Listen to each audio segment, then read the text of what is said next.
Сәлем достар, бүгін сіздермен осындай гүлманты жасайтын боламыз. Алдымен асқабақ, картоп, пиязымызды теркадан өткізіп аламыз. Үстіне тауық етін қосып, тұз, бұрыш, сұйық майымызды қосып араластырамыз. Қамырымызды дайындау үшін жұмыртқа, тұз, мұздай су қажет болады. Оны илеп дайындап қойған болатынмын. Видеода көрсетілгендей кесіп, домалақтап аламыз.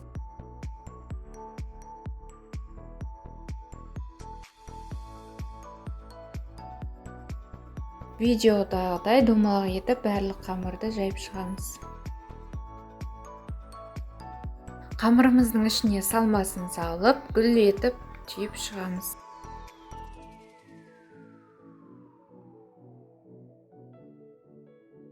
Егер видео ұнаған болса, менің каналыма тіркеліп кетіңіздер, лайк басыңыздар, комментарий жазыңыздар. Келесі видео тағы да шығады.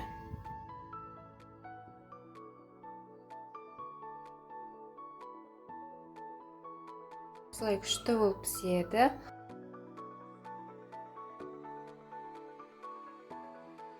Өз қалауыңызша әсемдеп ұсынсаңыз болады. Ас болсын!